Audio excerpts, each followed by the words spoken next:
Thank you for joining us today. This Sunday, we are kicking off a new series that's going to carry us through a large part of the summer. It is called Happy, and it is looking at the Beatitudes, which are kind of these short statements that Jesus makes at the beginning of the Sermon on the Mount. And in these statements, Jesus shares what the blessed life looks like, what the happy life looks like. And as we're going to see in the kind of the upside down nature of God's kingdom, the happy life isn't necessarily what we think or what our world tells us, but truly the happy life is found in Jesus himself. And so we're really excited to take a look at these statements of Jesus. And the first one we're going to look at this weekend has to do with humility.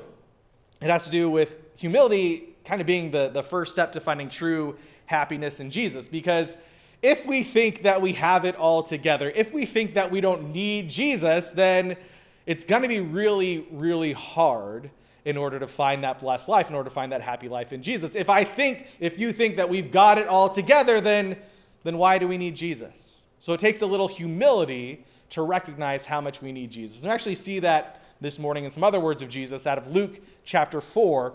Let's check that out. Luke chapter 4, verse 18 and 19. Jesus says, "The Spirit of the Lord is on me, because he has anointed me to proclaim good news to the poor. He has sent me to proclaim freedom for the prisoners and recovery of sight for the blind, to set the oppressed free, to proclaim the year of the Lord's favor." Now, this is right at the beginning of Jesus' ministry, of his earthly ministry. He's really getting out there, and he reads from the book of the prophet Isaiah. And he says that he's come to bring good news to the poor, freedom to the prisoners, sight to the blind, freedom to the oppressed.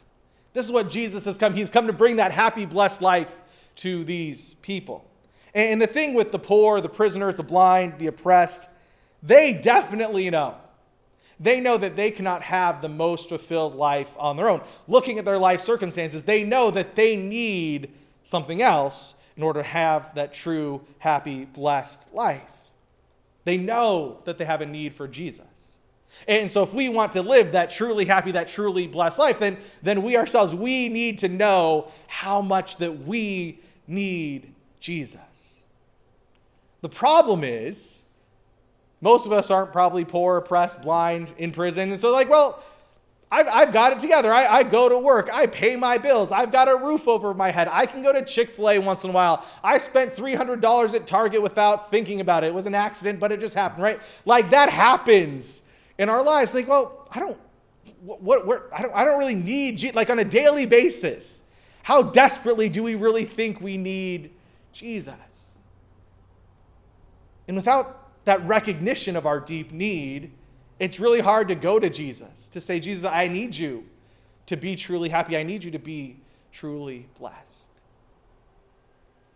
And the reality is we do desperately need Jesus. Because what Jesus said, the poor, the imprisoned, the blind, the oppressed, all of us, we are those in one way or another.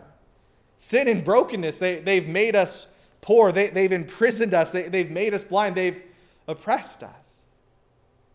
We're broken people. And so we are in desperate need of Jesus. Even if we look like we have it all together, we are in desperate need of Jesus. We are all in a state of needing Jesus, which means what Jesus said, that he's come to proclaim good news in the year of God's favor to everybody, that applies to us. Even if from the outside we don't look very poor, oppressed, or needy, but inside we are all desperately in need of Jesus. So as we start to look at what it means to be truly happy, to humble ourselves, to recognize our need for Jesus, where do you need Jesus this week? Where do you need to recognize your blindedness, your brokenness, anywhere you're oppressed, anywhere where you're in prison? Where do you need to take notice of that?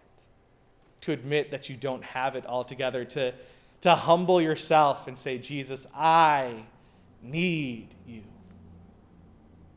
Because that first step of saying to Jesus, I need you, that opens us up to Jesus pouring out his power and his life into our lives. If we don't think we need Jesus, then we're not going to get Jesus. But if we are so adamant about our desperate need for Jesus, you know who's going to be right there waiting for us? Jesus. Thanks for joining us today.